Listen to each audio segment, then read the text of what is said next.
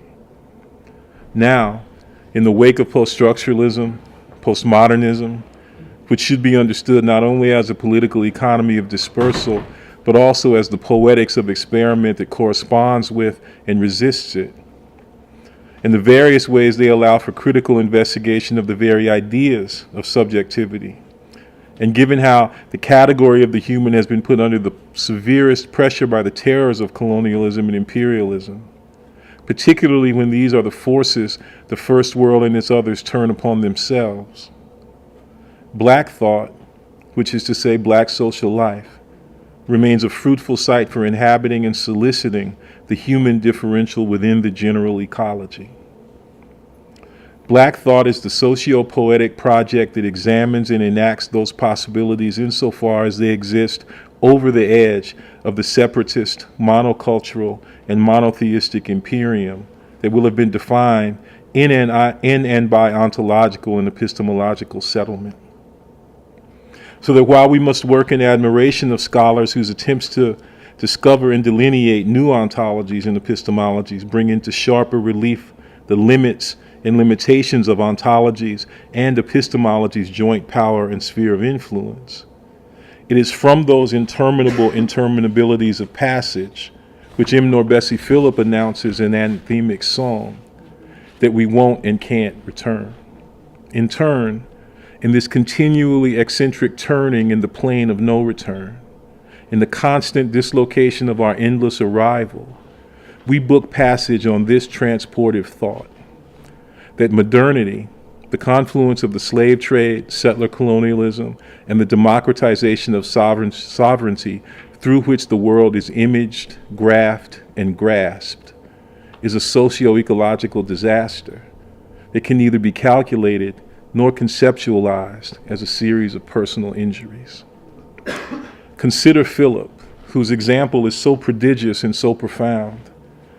Consider in particular her song, first published in 2008, but in progress insofar as it continues to deepen and unfold in rich eruptions of aniteration and non-performance.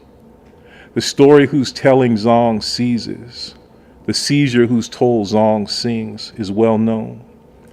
In 1781, the captain of the slave ship Zong, a vessel of Dutch manufacture which earlier had been called Zorg, or Care, ordered that some 150 Africans be thrown overboard so that the ship's owners could collect insurance taken out on their, quote, lost cargo. Philip's eruptive interruption of the long, unnatural history that envelops and exceeds that event takes up the unseemly phonic proximity of song and zong. Philip's heroism, which emerges as a radical disavowal of the heroic, consists in a deep and fatal sounding. She descends into a place from which neither return nor recovery are possible. Strangely, because it is of the eternal stranger, that place's character is that of a non-place, a zone of differentiated stress and distress, whose particular gathering of trouble is not alleviated but redoubled by a transfer of energy from atopos to utopia that even all brutality and remembrance cannot still. The one who dives, who falls into the wreck of the ship, cannot come back for or as or by herself. But there is a frayed, refrained remainder that is more than both the reality and the dream of subjectivity. What remains is more than incalculable loss. The logic of this supplement, whose appearance as fade and induced forgetting is terribly beautiful, dictates that the next word be nevertheless. Nevertheless, this deprivation is sung forevermore. Flung into and out of the depths, there's a broken psalm of gathered brokenness whose exhausted articulation by degrees, through every remote displacement of confinement and expanse, is given to us now as preservation, lifting into fugal, centrifugal air, the lyrical imposition of the commercium, the celebration of our funereal, venereal mass. En masse, Philip realizes this inescapable and overwhelming truth, that insofar as the story of the Zong cannot be told or sung alone, it isn't a story. It isn't anybody's story at all. Zong is the story of nobody, and it can't be sung alone. The soloist, the chorister whose C preceded the choir, has come to tell you that and nothing more. What remains is that she who is no more, who cannot come, has come to tell you that there's nothing more than that incalculable loss and supplement. She has come to tell you what she cannot tell, to tell you that she cannot come. Sent with a song for you to sound, a scar to swoon, a swarm to send you to. There's just this sending, nothing more. Whatever an extraordinary rendition precedes must be in haptic concert. The irreducible sociality of black descent, and black ascent and ascent, in profoundly exhausted, animated, and animative consent. One of the things that Philip was sent to remind us is that poetry doesn't care too much about the difference between verse and prose. A vehicular grunt or boom, the musical indirection of the language lab, our manic appositionality in dissent as dissent, that's the shit as far as poetry is concerned. Concerned as poetry is with flighting sentential and sententious hegemonies that correspond to the reactionary, regulative violence of the settler, the displaced encloser trying to set up the United State of the abstract individual. The city on the hill, that mighty fortress, is what Philip, the soloist who is not one, stands against, in concert in her amplified projection, from the microphone to the speakerphone, cutting the auditorium, which is permeated with the submarine choir that sent her.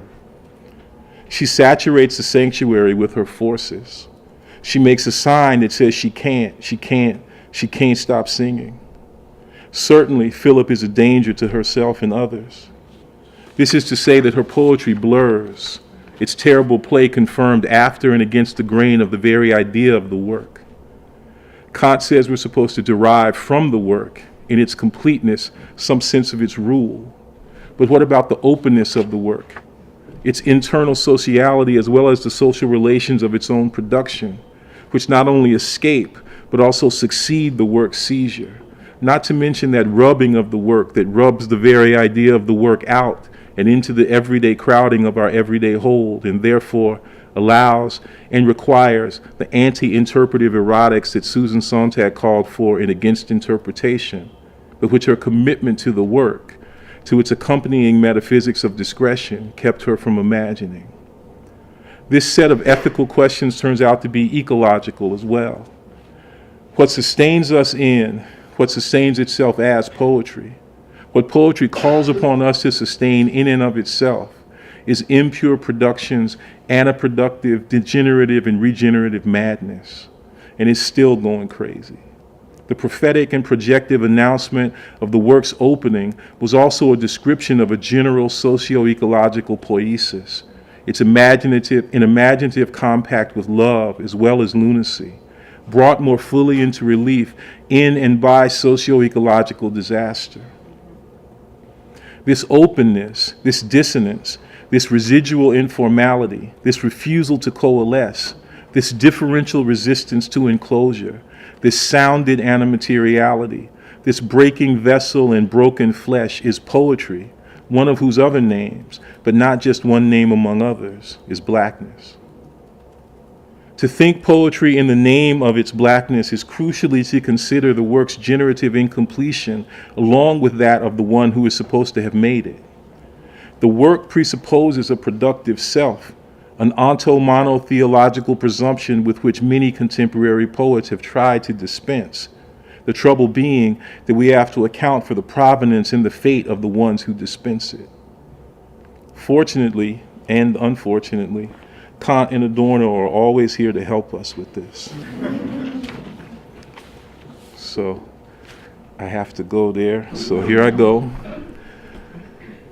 This is from Critique of Judgment, section 46. Genius is the talent or natural gift that gives the rule to art.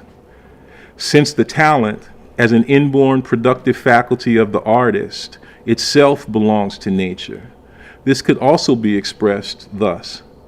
Genius is the inborn predisposition of the mind through which nature gives the rule to art. Okay. And this is from Anthropology from a Pragmatic Point of View, written a few years later. The proper field for genius is that of the power of imagination, because this is creative, and being less under the constraint of rules than other faculties, it is thus all the more capable of originality. It is true that the mechanics of instruction is indeed disadvantageous to the budding of a genius as far as his originality is concerned, because instruction always requires the student to imitate. But every art still requires certain mechanical basic rules, namely rules concerning the appropriateness of the product to the underlying idea. That is, truth in the presentation of the object that one is thinking of. Now, this must be learned by means of school rigor, and is indeed always an effect of imitation. However, to free the power of imagination even from this constraint and allow the talent proper to it to proceed without rules and swoon, even against nature, might deliver original folly. But it would certainly not be exemplary, and thus also would not be counted as genius. And when Kant says swoon, the German, that's an English translation of the German verb schwärmen, right? And it's this relationship between swoon and swarm that I'm kind of interested in. Even in Charles Olson, whom I've been shamelessly and religiously chanting in my head this whole time, there's a massive problematic regarding the relations between genius, generative power, rule, concept, invention, purposiveness, and nature. The unnatural, the unprecedented is there, awaiting discovery. You could ask, is genius that which gives or that which breaks the rule? And then you could say that giving and breaking are all devotionally bound up with one another. Let's call this monkish criminality Monk's law, in honor of Thelonious' constantly, aesthetically felonious flouting of rule, which requires and allows us to inquire as to the nature of the rule that nature gives to art. If the proper, i.e. open and unoriginally improper field for genius is imagination, because imagination flouts rule, then how do we speak of the rule that emerges from rule's eclipse? Eclipse, but not absence, evidently, for every art requires, according to Kant, certain basic mechanical rules, namely rules concerning the appropriateness of the product to the underlying idea. This conception of rules is tied to a certain understanding of art as the representation of an idea that in turn underlies or undergirds the product. Kant speaks of this in relation to truth, quote, truth in the presentation of the object that one is thinking of. But what if representation is the instantiation of a radical impropriety? What if truth is given in and by way of this dehiscence? This is something Adorno approaches by way of the notion of Bewegungsgesetz, which is usually translated as the law of motion, and by way of its relation to radical art's primary and necessary darkness. And here are 3 short quotes from aesthetic theory. 1. The inner consistency through which artworks participate in truth always involves their untruth. In its most unguarded manifestations, art has always revolted against this, and today, this revolt has become art's own law of movement, Bewegungsgesetz. 2. Artwork's paradoxical nature, stasis, negates itself. The movement of artworks must be at a standstill and thereby become visible. Their imminent processual character, the legal process that they undertake against the merely existing world that is external to them, is objective prior to their alliance with any party. And Adorno's playing on the fact that process, is also Prozess, the German word for trial. Okay. In the 3rd passage, to survive reality at its most extreme and grim, artworks that do not want to sell themselves as consolation must equate themselves with that reality. Radical art today is synonymous with dark art. Its primary color is black. Much contemporary art is irrelevant because it takes no note of this and childishly delights in color. That's the Adorno that we love. What if genius is a kind of extra-legal lawfulness, or a legality given in the breaking and making of rules? This, again, would be Monk taking the law out in some Anna-Benedictine frenzy, some Anna-processual practice, some wholly Anna-original, Anna-performative folly. Oh, I know what I was supposed to apologize before about. It's this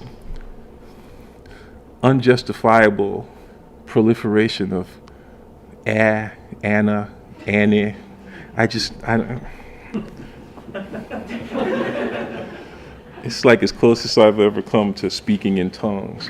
And it's like this weird thing because sometimes Anna means, I know that generally that prefix is meant to indicate a kind of reproduction of the thing that it modifies, as in the term Anabaptist, who I'm always thinking of with this regard, because the Anabaptists are the ones who are so given to both swooning and swarming, and who Kant really freaks out about in anthropology from a pragmatic point of view. But I sometimes want the Anna to be a kind of negation of what follows it, or what it modifies, as in like anarchy.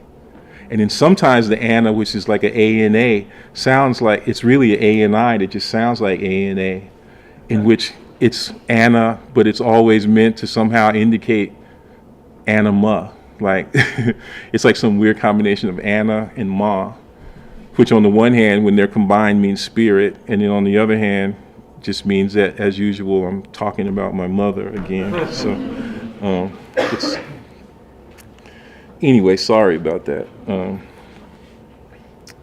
Does the rule, the concept, the category come first? Does a rule, an idea of form, come first, even before the informal, out of which form might be said to have been generated? How does an improvisation begin? From here, you could ask two more questions. How does the entrance into a compositional song form begin? What are the social conditions for the form's emergence? But you could also ask, how do we enter into an improvisation, and how does the improvisation become recognizable, or does it ever become recognizable as a work of art?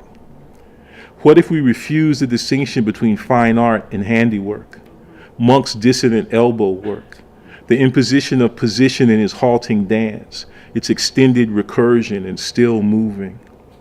What if the practice of art is improvisation's continual breaking and making of the rule of art, in jurisgenerative refusal, in unofficial recusal, in the continual putting into play of the very idea of the work of art?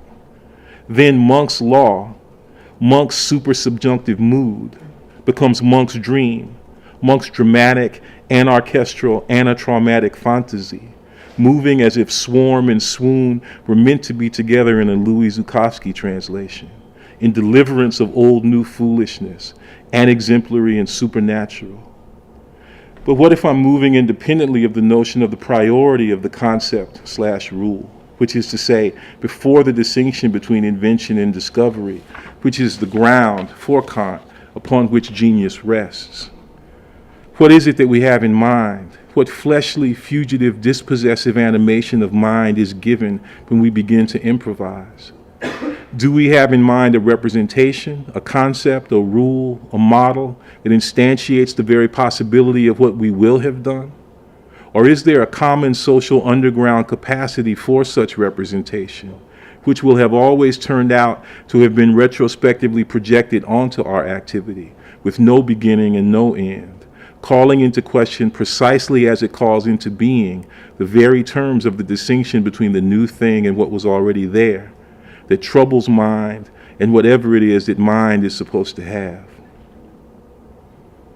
The representational theory of mind is supposed to deal with the problem of unchecked genius, unchecked generativity, unchecked sensual materiality.